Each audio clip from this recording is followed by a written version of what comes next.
Bismillahirrahmanirrahim. Wa bihi nasta'in wa alayhi natawakkal wassalatu wassalamu ala asyrafil anbiya'i wal mursalin. Amma ba'd. Assalamualaikum warahmatullahi wabarakatuh. Magandang araw po sa inyo lahat at sa mga oras na ito, ang paksa po na pag-usapan natin ay patukol po sa ating isa sa pinakamagandang programa na ito ang hindi kabilang sa Islam. At ang ating pinag-usapan dito ay ang mga bagay na maaaring inaakala ng iba na ito ay kabilang sa turo ng Islam, na ito ay hindi kabilang sa turo ng Islam. At ang ating paksa na pag-usapan ngayon ay ang pagpatay sa hindi Muslim ay pinapahintulutan daw sa relihiyong Islam. Ang ganitong pananaw at pagbibintang ay ito po ay mali. Bagkus sa relihiyong Islam ay ipinag-utos ang kapayapaan. Kaya nga ang pagbati sa Islam ay Assalamu alaikum warahmatullahi wabarakatuh o kaya Assalamu alaikum, mapa sa inyo ang kapayapaan. At hindi lamang ang kapayapaan ay salita, kundi ito ay dapat ginagawa ng isang mananampalataya. At para malinawan tayo, ay ang klase po ng mga hindi Muslim ay apat sa relihiyong Islam. Kasi ang Islam ay ito po ay kumpletong pamumuhay ng isang tao. Perpektong pamumuhay ng isang tao. At meron pong mga rulings patungkol sa hindi Muslim. Hindi ibig sabihin na kapag ang isang Muslim o ibig sabihin hindi Muslim ay pinapahintulutan na ito ay patayin ng mga Muslim. Yan po ay maling paratang. Bagkus ang sinasabi natin palagi na ang turo ng Islam ay kapayapaan. Ngunit meron pong apat na rulings na ito ang apat na bagay na ito yung kalagayan ng hindi Muslim. Una-una, ang hindi Muslim na nakatira sa lugar ng mga Muslim. Ibig sabihin, merong bansang mga Muslim at merong hindi Muslim na nakatira doon. Sila po ay ipinagbabawal na saktan, patayin, at hindi maaari na sila ay tinatawag na apihin. Dapat sila ay maging makatarungan tayo sa kanila. Kaya sinabi sa hadith ni Propeta Muhammad sallallahu alaihi wasallam, sa hadith ni Bukhari, na man qatala muahidan lam yari raihatal jannah. Sino man ang pumatay sa isang tao na hindi Muslim, na nakatira sa lugar ng mga Muslim, ay hindi niya maamoy ang tinatawag na amoy ng paraiso. Subhanallah. So dito ay nagbabala si Propeta Muhammad sallallahu alaihi wasallam na hindi dapat na saktan o kaya patayin ang mga hindi Muslim na nakatira sa lugar ng mga Muslim. Kung may isang lugar at nakatira dito ang isang hindi Muslim. Ibig sabihin, itong unang klase na ito, sila yung nakatira sa lugar ng mga Muslim at sila ay nasa pangangalaga ng mga Muslim. Okay. Pangalawa, ang hindi Muslim na pumunta sa lugar ng mga Muslim sa pangangalaga ng isang Muslim. Halimbawa, ang isang hindi Muslim may isang lugar, bansang Muslim, at merong pumunta doon para magtrabaho na hindi Muslim. So dito ipinagbabawal din na sila ay saktan at sila ay apihin. Sinabi sa tinatawag na suratu At-Taubah, number 6, na sinabi ni Allah subhanahu wa ta'ala, wa in ahadun minal musyrikin istajaraka fa'ajiru hatta yasma'a kalam Allah thumma ablighu ma'manah.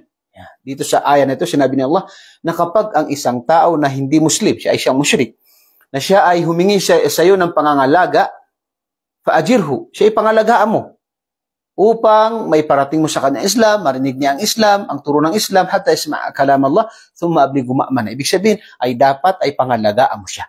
Obligado sa iyo na pangalagaan mo siya. Okay? So yan, may mga tayo dito, tulad ng yung mga ipinapadala sa diplomats ng kanya-kanyang bansa. So papasok yan dito na ipinagbabawal silang apihin, saktan sa Islam. Pangatlo, ang hindi Muslim sa bansa na mayroong kasunduan sa pagitan ng mga Muslim. Ibig sabihin ay mayroong lugar na Muslim, bansang Muslim, at mayroong hindi Muslim, at mayroong silang kasunduan. So dito ay ipinagbabawal sa Islam na sila ay saktan, apihin, patahin. Kaya nga sa hadith na sinabi ni Propeta Muhammad sallallahu alaihi wasallam, man ada dhimmiyan faqad adani. Sino man ang saktan niya, pahirapan niya, o kaya patayin niya, ang tinatawag na dhimmi, yung tinatawag na hindi Muslim na ibig sabihin na may kasunduan sila sa pagitan. Siya ay pumunta sa lugar ng mga Muslim dahil may kasunduan sila yung lugar na ito sa pagitan ng Muslim at hindi Muslim, ay tinatawag na parang ako yung tinatawag na kanyang sinaktan. Si Propeta Muhammad sallallahu alaihi wasallam ay nagbigay ng babala na hindi nararapat na saktan sila, pahirapan sila, o kaya ay apihin sila. So dito malinaw ang turo ng Islam sa mga klase na ito na hindi Muslim, na kung saan ay dapat ay hindi sila apihin at sila ay tinatawag na dapat na pangalagaan, ganun din na ipinagbabawal na sila ay tinatawag na saktan at patayin. Yan ang kabilang sa turo ng relihiyong Islam. At malinaw po ang sinabi ng Allah subhanahu wa ta'ala sa banal na Quran, Suratul Mumtahinah 8:9. Sinabi ni Allah, la yanhakumullahu 'anil ladina lam yuqatilukum fid din wa lam yukhrijukum min diyarikum an tabarruhum wa tuqsitu ilaihim innallaha yuhibbul muqsitin. Sinabi ni Allah subhanahu wa ta'ala na hindi kayo pinipigilan ni Allah subhanahu wa ta'ala na maging mabuti kayo. Hindi kayo pipigilan ni Allah na maging mabuti kayo, bagkus kayo ay dapat na maging mabuti sa kanila. Sa mga tao, sino ito? Alladina lam yuqatilukum, sila yung mga hindi nakipaglaban sa inyo, hindi nakipagpatay, hindi nakipaglaban sa inyo. Walam yukhrijukum, at hindi kayo pinaalis sa inyong mga lugar, hindi kayo pinalayas, hindi kayo sinaktan. Min diyarihim an tabarruhum wa tuqsitu ilaihim, na kayo ay maging mabuti sa kanila. Hindi iyon ipinagbabawal ni Allah, at maging makatarungan kayo sa kanila. Dahil sila ay hindi sila nakipaglaban sa inyo, at hindi sila naging masama sa inyo, ay pinapahintulutan sa inyo na kayo ay maging mabuti sa kanila. Sinabi ni Allah, inna Allah la yuhibbul muqassitin. Tunay na hindi ikinalulugod ni Allah ang sila na mga nang-aapi. Kaya dapat dito, sinabi dito sa mga musyrikin na hindi sila naging masama sa mga Muslim. So dapat ay maging makatarungan tayo sa kanila, maging mabuti tayo sa kanila, at ipinagbabawal ni Allah ang tinatawag na maging masama sa kanila. Okay. Pang-apat po ay yung tinatawag na hindi Muslim na walang kasunduan sa pagitan ng bansang Muslim at pagitan ng bansang hindi Muslim. So ito ay Muslim na kung saan sinisiraan niya ang Islam at walang kasunduan sa pagitan ng bansa nila at bansa ng mga Muslim, at ang Muslim na ito ay sinisiraan niya ang Islam. Ang hindi Muslim na ito ay sinisiraan niya ang Islam. Lantaran yung kanyang pakikipaglaban sa Islam. Lantaran yung kanyang pagsira sa Islam. Lantaran. So sila ay ipinahintulot ng Islam na makipaglaban sa kanila katulad ng kanilang pang-aapi. Bilang sukli sa kanilang kasamaan ay pinapahintulutan sa Islam na makipaglaban sa kanila. Ngunit bago yun ay una-una ipaparating sa kanila ang Islam. Yan ang kagandahan ng Islam. Kung tanggapin nila ang Islam, ay kapatid mo sila sa mananampalataya. Pangalawa, kung hindi, ay dahil kung malakas ang bansang Muslim, ay sila ay papasok sa pangangalaga ng mga Muslim. Kung hindi sila tinatawag na mag-Muslim, ay sila ay may karapatan. La ikraha fid din. Sinabi ng la ikraha fid din. Walang tinatawag na sapilitan sa relihiyong Islam. So hindi pinipilit ang Islam sa ninuman. Okay, so kung una-una iparating sa kanila Islam, kung hindi natanggapin, ay sila ay papasok sa pangangalaga ng mga Muslim. Karapatan nila ay karapatan nila. Dahil sila ay nasa pangangalaga ng mga Muslim, pero obligado sila magbayad ng tax, katulad ng kahit anong lugar, dahil kapalit ng pangangalaga sa kanila.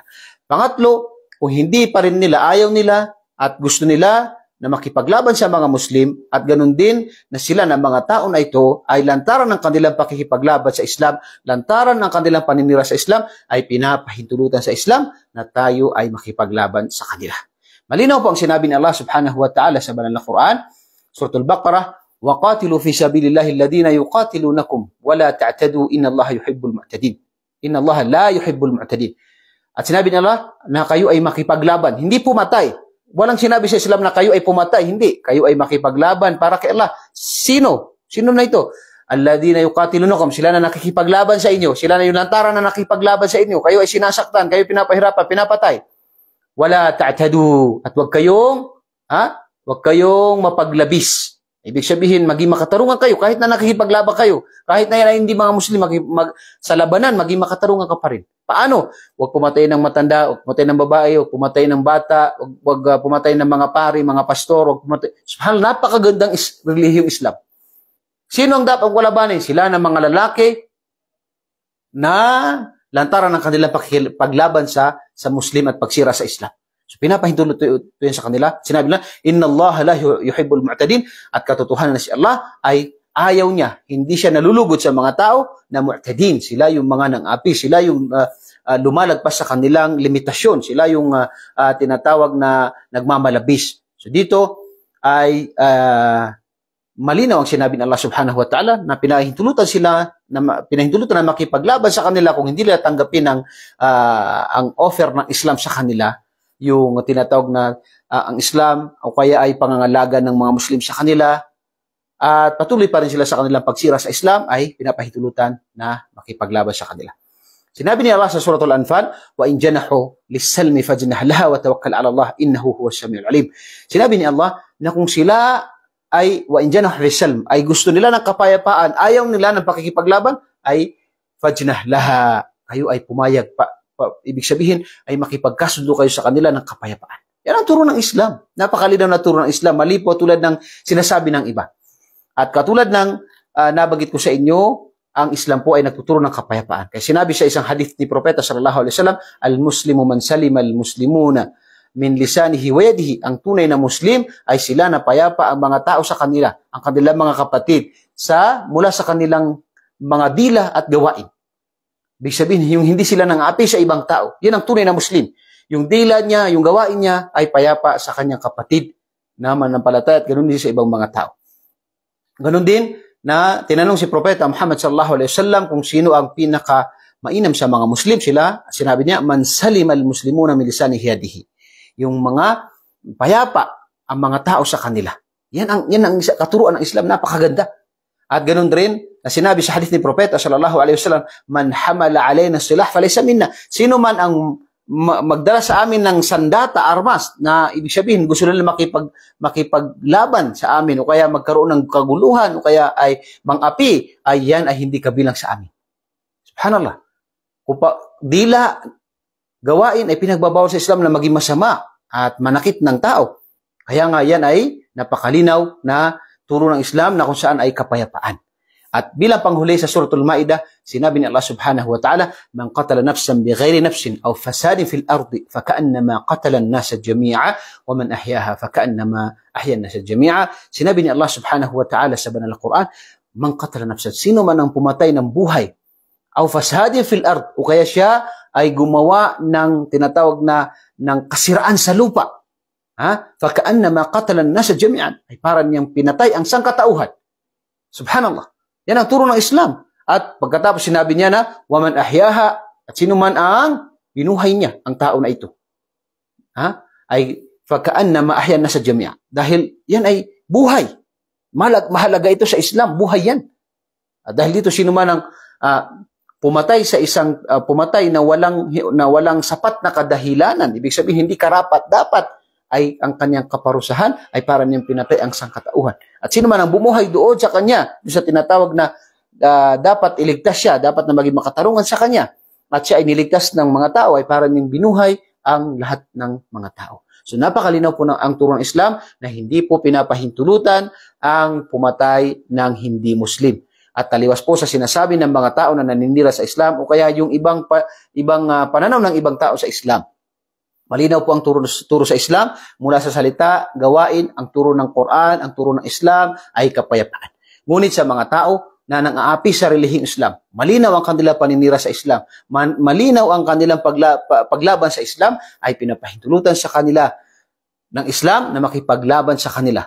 Makipaglaban sa kanila ng tinatawag na wag kayong mang-api. Sa Islam, wag kayong mang-api. Kahit nakalaban, ay dapat maging makatarungan kayo. Allahu Akbar. Napakaganda pong turo na ito ang turo ng Islam na dapat maintindihan ng bawat mananampalataya. Ganun din ang ating mga kababayan na hindi Muslim. Kaya po, ako po ay nag-imbita sa inyo na patuloy tayong sumubaybay sa ating live lectures patungkol sa ating programa na hindi kabilang sa Islam. Nawa po ay nakapulot tayo ng aral sa ating pag-aaral ngayong araw at sa mga sunod na mga pag-aaral. Ako po ay nagpapasalamat po sa inyo at bumabati sa lahat ng nakinig. Sa Pilipinas man, sa Middle East at sa ibang bansa man, katulad ng kapatid natin na si kapatid Jano Marauna na sa UK, sa iba pang mga kapatid natin na nakikinig. Maraming salamat sa inyo at naway gatipalatay ni Allah subhanahu wa ta'ala. Assalamualaikum warahmatullahi wabarakatuh.